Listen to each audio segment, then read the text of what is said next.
అందరికీ నమస్తే. Hyderabad state university భూముల విషయంలో సుప్రీంకోర్టు పెట్టిన డెడ్ లైన్ మీకు అంతా గుర్తే ఉంటుంది.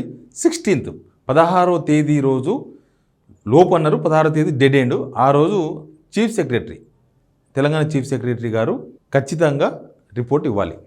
అసలు ఆ ఇన్సిడెంట్ మీద స్టే ఇచ్చిన తర్వాత సుప్రీంకోర్టు ఇచ్చిన ఆదేశం అది. ఇప్పుడు ఏంది విషయం అంటే, వీళ్ళు బయట చాలా మాట్లాడతారు. శ్రీధర్బాబు గారు ఒక పెద్ద డిస్ప్లే పెట్టి ఇది ఫేకు, ఇది నిజం అని చెప్పొచ్చు. లేకపోతే అందరూ ఒకే మాట మాట్లాడాలని డిసైడ్ అయిపోయి అసలు అడవి లేదు, జింకలు లేవు, నెమ్మళ్ళు లేవు, అసలు ఏమీ లేదు, అది ప్రభుత్వ భూమి, మా ఇష్టం వచ్చినట్టు చేసామని మాట్లాడవచ్చు. కానీ మరి అదే సుప్రీంకోర్టుకు చెప్పొచ్చు కదా. కానీ చీఫ్ సెక్రటరీ గారు ఢిల్లీకి పోయి అక్కడ ఉన్న సీనియర్ సుప్రీంకోర్టు అడ్వకేట్లు, ఇంకా కొంతమంది కాంగ్రెస్ కమ్ అడ్వకేట్స్ అట్లాంటి వాళ్ళతో మాట్లాడి ఒక 2 days ఢిల్లీలోనే ఉండి హైదరాబాద్కి వచ్చేసిండ్రు. అసలు ఏం జరుగుతుంది, అసలు సుప్రీంకోర్టు అడిగిన ప్రశ్నలు ఏంది, వీళ్ళు ఏం సమాధానం చెప్పబోతున్నారు, అంటే వీళ్ళు బయటికి మాట్లాడేదే సుప్రీంకోర్టుకు చెప్పే అవకాశం ఉందా? బయటికి మాట్లాడుతున్నట్టుగా జింకలు లేవు, పులులు లేవు, ఏమీ లేవు అని మాట్లాడే అవకాశం ఉందా? మరి అదే కనుక ఉంటే చీఫ్ సెక్రటరీ గారు ఎందుకు ఢిల్లీలో 2 రోజుల పాటు ఢిల్లీలో ఉండాల్సి వచ్చింది, సీనియర్ సుప్రీంకోర్టు అడ్వకేట్స్తో సమావేశం కావాల్సి వచ్చింది? ఈ అన్ని విషయాల మీద మాట్లాడదాం. మాట్లాడకన్నా ముందు ఈ వీడియో చూస్తున్న మీకు థ్యాంక్స్, సబ్స్క్రైబర్స్ అందరికీ కృతజ్ఞతలు. సబ్స్క్రైబ్ చేసుకోని వాళ్ళు కూడా ఈ వీడియో కింద సబ్స్క్రైబ్ అనే బటన్ ఉంది, మీరు ఒక బటన్ నొక్కడం వల్ల, ఒక్కసారి దాన్ని ప్రెస్ చేయడం వల్ల మాకు 1000 ఏనుగుల బలం వస్తుంది. సిగ్నల్ టీవీ మరింత ముందు పోయే అవకాశం ఉంటుంది, మా వీడియోలు ఎక్కువ మందికి రీచ్ అయ్యే అవకాశం ఉంటుంది. కాబట్టి మీరు సబ్స్క్రైబ్ చేసుకున్నారని అనుకుంటున్నాం. వీలైతే షేర్ చేయండి, వీడియో లైక్ చేయండి, కామెంట్ కూడా చేయండి. ఇక సబ్జెక్ట్ లేకపోతే చీఫ్ సెక్రటరీ శాంతికుమారి గారు శనివారం నాడు, ఆదివారం నాడు మొత్తం ఢిల్లీలో ఉన్నారు. అక్కడ అభిషేక్ మను సింఘి ఎవరో తెలుసు కదా, మన ఎమ్మెల్యేలే ఓట్లు వేసిండ్రు, రాజ్యసభ హైకమాండ్ పెట్టిన అభ్యర్థి, కాంగ్రెస్ ఎమ్మెల్యేలు వేసిండ్రు. ఏంటంటే మన కాంగ్రెస్ తెలంగాణ ప్రయోజనాల కోసం మాట్లాడతారని చెప్పిండ్రు. అప్పుడు చూస్తే ఆయన కాంగ్రెస్ ప్రయోజనాల కోసం మాట్లాడుతుండే తప్ప తెలంగాణ ప్రయోజనాల కోసం ఎప్పుడు మాట్లాడలే. ఆ పార్టీ మారిన ఎమ్మెల్యేల తరపున వాదన జరుపుతాడు, లేకపోతే ఈ అడవి నరికిస్తే దాని తరపున వాదన జరుపుతాడు. కాబట్టి ఆ ఓట్లు వేస్ట్ అయిపోయినాయి. మన ఓట్లు, మనం ఎమ్మెల్యేలకు ఓట్లు వేస్తే ఆ ఎమ్మెల్యేలు ఆయనకు ఓట్లు వేసారు అనమాట. అది జరిగింది. సరే, ఎనీవే ఆయనతో సమావేశమైందంట 10 మంది అధికారుల బృందం అంట. అది సిఎస్ శాంతికుమార్తో పాటు 10 మంది అధికారుల బృందం అంట. వాళ్ళందరూ పోయినారు. ఎందుకు ఇంత సీరియస్గా పోయినారో తెలుసా? అప్పుడు సుప్రీంకోర్టు సుమోటోగా స్వీకరించిన కేసు ఇది, మీకు అందరికీ ఐడియా ఉంటుంది. సుప్రీంకోర్టు సుమోటోగా ఎవ్వరు పెట్టిన కేసు కాదు, సుమోటోగా స్వీకరించి కేసును విచారించింది. దానిలో అప్పుడు సుప్రీంకోర్టు చేసిన కామెంట్స్ కూడా మీకు అందరికీ ఐడియా ఉంటుంది. మీరు స్వయంగా పోయి అక్కడ ఉన్న సిచ్యువేషన్ ఏందో చెప్పండి, రిపోర్ట్ ద్వారా చెప్పండి, లేకపోతే ఆ చెరువు పక్కనే ఒక తాత్కాలిక జైలు కట్టి ఆ జైల్లో వేస్తాం అని హెచ్చరించాను. రేపు నాడు ఏమన్నా కింద మీద అయితే దీనిలో బలయ్యేది చీఫ్ సెక్రటరీ గారు, పర్సనల్గా చీఫ్ సెక్రటరీ గారే. ఎందుకంటే ఆపాల్సి ఉండే ఆమె. రాత్రి ఎంత దౌర్జన్యంగా పోయిందో మీకు అందరికీ తెలుసు కదా. రాత్రి బుల్డోజర్స్ పోయి అక్కడ కొట్టేసి జింకలన్నీ చెల్లా చెదరైపోయినాయి. జింకలు ఆ కాలని ఈ కాలని తిరుగుతున్నాయి. అక్కడ జనాలు దానికి నీళ్లు పెడుతున్నారు.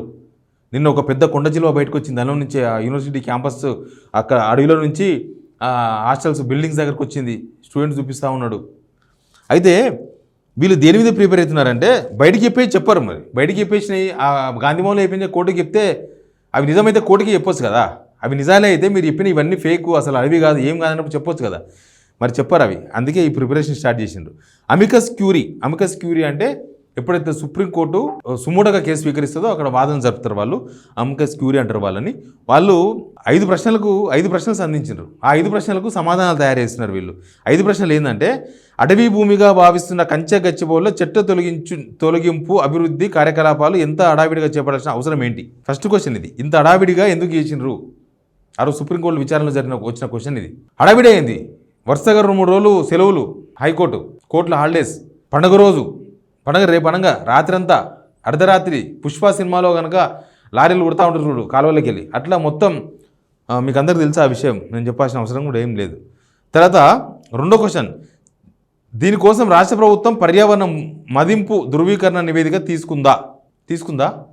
ఇప్పటిదాకైతే వాళ్ళు ఎవరు బయట పెట్టలేదు. దానికి ఏం పర్మిషన్స్ ఉన్నాయి, ఏం లేదు. ప్రభుత్వం అంటే మాది సొంతం అనుకుంటున్నారు వాళ్ళు. సొంత భూమిలో ఇలా కొట్టేస్తారు చూడు. సొంత భూమిలో కూడా చెట్లు కొట్టలేం, ఆ విషయం తెలుసుకోవాలి వీళ్ళు. సొంత భూమిలో కూడా చెట్లు కొట్టలేం, ఫైన్ వేస్తారు వచ్చి. అయితే ఇంకో క్వశ్చన్ ఏంది, చెట్ల నరికివేత కోసం అటవీ అధికారుల నుంచి అవసరమైన అనుమతులు పొందారా? ఏమి లేవు నాకు తెలిసి. స్థానిక చట్టాలను అమలు చేశారా? వాల్టా చట్టాలు లాంటివి అమలు చేసినారా అని అడుగుతున్నారు. ఏమి లేవు. తర్వాత మార్చి 15 అటవీ భూమి కోసం రాష్ట్ర ప్రభుత్వం ఏర్పాటు చేసిన కమిటీలో మార్చి 15 నాడు దేశవ్యాప్తంగా అన్ని రాష్ట్రాల్లో సుప్రీంకోర్టు ఆదేశాల మేరకు ఈ అటవీ డీమ్డ్ టు బి ఫారెస్ట్ లేదా ఫారెస్ట్ భూములు గుర్తించమని చెప్తే దానిలో కమిటీలో అటవీ పర్యావరణ వ్యవహారాల నిపుణులు కాని అధికారులను నియమించాల్సిన అవసరం ఏంది? నిపుణులు కాని అధికారులు నియమించారు దానిలో మనల్ని. మొన్న ఈ సుప్రీంకోర్టు చెప్పినాక ఒక కమిటీ ఇచ్చారు కదా, శ్రీధర్ బాబు, బట్టి విక్రమార్క, పొంగులేటి శ్రీనివాసరెడ్డి. దానిలో అటవీ శాఖ మంత్రి కొండా సురేఖ లేదు. మరి వాళ్ళ ముగ్గురే అటవీ సంబంధ నిపుణులేమో, కనీసం మినిస్టర్ అని ఉండాలి కదా. తర్వాత వాళ్ళకున్న అడవుల మీద ఉన్న అనుభవం ఏంటి? అక్కడ నరికిన చెట్లతో వచ్చిన కలపను ఏం చేస్తోంది? అక్కడ నరికినాక వచ్చిన చెట్లు కలప ఏం చేసినారని అడిగినారు. నాకు తెలిసి ఎత్తుకపోయినట్టున్నారు ఎప్పటికప్పుడు. ఆడ మొత్తం కొమ్మలున్నాయి తప్ప మనకు మానేడ కనబడలేదు. మాన్ ఎక్కడ కనబడలేదు. మాన్లు మొత్తం ఎప్పటికప్పుడు జారగొట్టినట్టున్నారు. ఏ షాపులకు పోయినావు, ఏ కట్టకోత మిషన్ ఉంటాయి కదా దానికి పోయినావో తెలియదు. ఇట్లాంటి ప్రశ్నలకు సమాధానం ఇవ్వాలి. ఒకవేళ వీటికి సమాధానం ఎట్లాంటి క్వశ్చన్లు, ఈ క్వశ్చన్లకు ఎట్లాంటి ఆన్సర్ జమ చేయాలి, తర్వాత సుప్రీంకోర్టు ఎట్లా స్పందించవచ్చు, తర్వాత నెక్స్ట్ అమికేస్ క్యూరీ, సుప్రీంకోర్టు తరఫున అమికేస్ క్యూరీ ఎట్లా స్పందిస్తుంది, వాళ్ళేం క్వశ్చన్లు చేస్తారు, నెక్స్ట్ ఎట్లా దీనికి ఆన్సర్ చేయాల్సి ఉంటుంది. దీనికి తోడు ఏమైందంటే be the change welfare society అనే వాళ్ళు కూడా సుప్రీంకోర్టులో మొన్న శుక్రవారం నాడు ఏమో ఒక పిటిషన్ ఇచ్చినారు, మా వాదం కూడా వినాలని. Be the change welfare society అనే ఒక స్వచ్ఛంద సంస్థ ఈ నెల 9న రిట్ పిటిషన్ ఇచ్చినారు. 9వ తారీఖు నాడు ఇచ్చిన రిట్ పిటిషన్. ఇక్కడ కేంద్రము, తెలంగాణ ప్రభుత్వము, అటవీ శాఖ ప్రిన్సిపల్ చీఫ్ కన్జర్వేటరు, అదనపు కార్యదర్శి, ఎస్సీయు రిజిస్ట్రారు, టీజేఐసీ డైరెక్టరు, మరి వీళ్ళంతా ప్రతిపాదనగా ఉన్నారు దీనిలో. తర్వాత ఈ పిటిషన్ 16వ తేదీన జస్టిస్ బిఆర్ గవాయ్ ధర్మాసనం ముందు విచారణకు రానుంది. ఇక ఏం మాట్లాడుకుందాం? సుప్రీంకోర్టు అడిగిన ప్రశ్నలకు వీళ్ళు చెప్పిన సమాధానాలుగా భావించవచ్చా మనం? జింకలు లేవు, నెమ్మలు లేవు. శ్రీధర్బాబు గారు నిన్న కాదు మొన్న కాదు ప్రెస్ మీట్ పెట్టింది, ఏం చచ్చిపోలేదు, ఏం కాలేదు. ఇప్పటికి 4 జింకలు చచ్చిపోయినాయి. అక్కడ 4 జింకలు, ఇంకా అన్నీ లబ్డబ్బని కొట్టుకుంటుందాం బహుశా మూగజీవాలే. అక్కడ చెరువులు పూర్తి చేసి పోయిన వాళ్ళు, ఈ సుప్రీంకోర్టుకి వెళ్ళి వచ్చిన కమిటీ ఉంది కదా, వాళ్ళు పోయిన వాళ్ళు చూసి ఏంది అసలు మొత్తం చెరువులు ఎట్లా పూర్తి చేసిండ్రు, వాటర్ అవి ఉంటాయి కదా పోయే చిన్న చిన్న కాలువలు, పిల్ల కాలువలు మొత్తం మూసేసిండ్రు. తర్వాత పైప్ లైన్స్ అక్కడ ఇక్కడ పోయే పైప్ లైన్స్ మొత్తం తేలిపోయినాయి ఎక్కడక్కడ. వీళ్ళు మొత్తం చెట్లు కొట్టేసి మొత్తం భూమిని అంతా పొక్కిలు లేపితే అసలు ఏం సమాధానం చెప్తారో. కానీ ఢిల్లీలో సమావేశాలు జరుపుతున్నారు వీళ్ళు. అంత అసలు ఒక్క ప్రశ్న కన్నా వీళ్ళు ఇప్పటిదాకా నిజంగా సుప్రీంకోర్టు అనే ప్రశ్నలకు సుప్రీంకోర్టుకి ఆన్సర్ చేయాలని అవసరం లేదు, పబ్లిక్ కోర్టులో కూడా వాళ్ళు ఆన్సర్ చేయొచ్చు. కానీ అసలు దీనికి సంబంధించి, ఈ లైన్కి సంబంధించి ఇప్పటి వరకు ఒక్క మాట కూడా మాట్లాడతలేరు ఎవరు. మరి వీళ్ళతో ఇప్పుడు చీఫ్ సెక్రటరీ గారు ఇప్పటిదాకా గ్రౌండ్కి పోతేరేమో ఇవాళ రేపట్ల తెలియదు, గ్రౌండ్కి పోయి చూడమని చెప్పింది, గ్రౌండ్కి పోలే. ఇక్కడ వీళ్ళతోనే ఇదే బట్టి విక్రమార్క, ఇదే పొంగులేటి శ్రీనివాసరెడ్డి, ఇదే వీళ్ళతోనే సమావేశాలై వీళ్ళు చెప్పిందే రాసుకుంటున్నారా? వీళ్ళు చెప్పేది అదే. వీళ్ళు ఇంతకు మించి వీళ్ళ దగ్గర ఆర్గ్యుమెంట్ లేదు. వీళ్ళు ఎంతసేపటికి అవి ప్రభుత్వ భూమి, ఎస్సీది కాదు, ప్రభుత్వ భూమి, మేము కొట్లాడి మేము సాధించినాం సుప్రీంకోర్టుకి వెళ్ళి, ఇవే మాటలు చెప్పి అబద్ధాలను నిజాలు చేసే ప్రయత్నాలు చేస్తున్నారేమో. కానీ సుప్రీంకోర్టుకు నిజాలు చెప్పాలి కదా. జనాలకు ఏదని చెప్పొచ్చు, జనాలకు ఏది చెప్పినా నడుస్తుంది అనేది రాజకీయ నాయకుల భావన ఉంటుంది. మేము చెప్పేదే జనాలు నమ్మించాలి అనే ఉద్దేశంతో ఉంటారు ఏ పార్టీ రాజకీయ నాయకులైనా. గవర్నమెంట్లో ఉన్న వాళ్ళకి ఇంకా బాగుంటుంది. మేము చెప్పింది జనం వినాలే, నమ్మాలే, ఈ 2 ఉంటాయి. మరి సుప్రీంకోర్టుకు ఆ వాదన చెప్పగలరా వీళ్ళు? సుప్రీంకోర్టు కూడా గంటలు ప్రెస్ మీట్ పెట్టి చెప్పే వాళ్ళు చెప్పొచ్చు కదా. ఆమె ఎవరు, మీనాక్షి నటరాజన్ గారు హైకమాండ్కి ఇచ్చిన రిపోర్ట్, అదొక రిపోర్ట్ తెప్పించుకుంటే, సుప్రీంకోర్టు కనుక తెప్పించుకుంటే సరిపోతుంది. వీళ్ళు ఒకవేళ నిజంగానే ఆ రిపోర్ట్ కనుక వీళ్ళు అంత ఓపెన్గా ఇవ్వగలిగితే, ఆ రిపోర్ట్ కనుక బయట పెట్టగలిగితే వీళ్ళ వాదన మొత్తం తప్పే అని అర్థమైపోతుంది. ఇప్పుడు సుప్రీంకోర్టును ఏం చెప్పి తప్పు పట్టించాలని ప్రిపేర్ అవుతున్నారు. సుప్రీంకోర్టు కమిటీయే చెప్పిపోయింది డీమ్డ్ టు బి ఫారెస్ట్ అనొచ్చా అని అడిగిపోయింది క్వశ్చన్. అన్ని సంవత్సరాల నుంచి ఎప్పటి నుంచో కంచె, ఇప్పుడు కాదు, నిజాం కాలం నుంచి ఉన్న కంచె అది. ఆ కంచె నుంచి ఆడ ఫారెస్ట్ లేకపోతే ఎందుకు జింకలు ఉంటాయి, ఎందుకు నెమ్మళ్ళు ఉంటాయి, ఎందుకు కొండ చిలువలు ఉంటాయి కదా. ఇప్పుడు అన్నిటికన్నా ఇక్కడ ప్రభుత్వ భూమి, ఎస్సీ భూమి అని కాదు, అది ఒక పర్యావరణానికి హాని కలిగించొద్దు అనేది ఒక లైన్. అందరూ వీళ్ళు ఎంతసేపటికి పొలిటికలైజ్ చేస్తూ ఉన్నారు, ఇది ప్రభుత్వ భూమే కాదా, ఎస్సీ భూమే కాదా అని. అది కాదు కదా. అక్కడ చెన్నై మొత్తం పాడైపోయింది.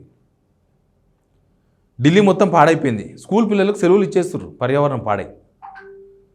ఇక్కడ కూడా ఎక్కువ పొల్యూషన్ ఉండేది ఎక్కడ తెలుసా? అదే ఏరియా, మొత్తం అదే ఏరియా పొల్యూషన్. అంటే అక్కడ జనసాంద్రత ఎక్కువ, జనాలు ఎక్కువ ఉన్నారు. జనాలు భూమి తక్కువ ఉంది, జనం ఎక్కువ ఉన్నారు. బండ్లు ఎక్కువ ఉన్నాయి, కార్లు ఎక్కువ ఉన్నాయి. అంతా హై ప్రొఫైల్ కదా, ఐటీ ఎంప్లాయీస్. కాబట్టి ఇక్కడ పొల్యూషన్ ఎక్కువ ఉంది. కనీసం ఆ గ్రీనరీ ఉంటే 400 ఎకరాలు అంటే పెద్ద గ్రీనరీ, పెద్ద అడవి కదా. ఆ గ్రీనరీ ఉంటే కనీసం హైదరాబాద్ కొంచెం ఆక్సిజన్ అందుతుందంటే దాన్ని కొట్టేయాలంటారు. 100 ఎకరాలు కొట్టేసినారు ఆల్రెడీ. వీళ్ళ నీళ్ళు ఇవ్వలేరు, ఆక్సిజను ఇవ్వలేరు, వీళ్ళు ఏం చేయలేరు. కనీసం ఉన్నది ఉంచితే చాలు. లేకపోతే రేపు మనం కూడా అట్లే అవుతాం, ఢిల్లీలాగా అవుతాం. మనమేమి బెటర్గా లేము ఈ పొల్యూషన్లో. బెంగళూరు కన్నా దారుణంగా ఉన్నాం మనం. బెంగళూరు కన్నా దారుణంగా ఉన్నాం. బెంగళూరు మనకన్నా మంచిగా ఉందంట ఇంకా. కాబట్టి ఇండస్ట్రీస్, ఐటీ అవి ఇవి బెంగళూరు ఫస్ట్ ప్లేస్కి సెకండ్ మనకు వస్తున్నాయి. ఇప్పుడు ఇంకా అవి కూడా రాకుండా చేస్తారేమో ఏమిద్దో. కానీ ఈ సుప్రీంకోర్టు విషయంలో ఎంత టెన్షన్ పడుతుంది. వీళ్ళు బయటికి చెప్పేవి, ఏం చెప్పేవి నిజాలని మాట్లాడుకుంటా సుప్రీంకోర్టుకి చెప్పే విషయంలో ఇంత ఆనం ఢిల్లీకి పోయి, ఇప్పటిదాకా చీఫ్ సెక్రటరీ ఢిల్లీ పోయి వాళ్ళందరికి వాళ్ళు పోయి ఈ కోర్టు కోసం ప్రిపేర్ అయిన సందర్భాలు తక్కువ.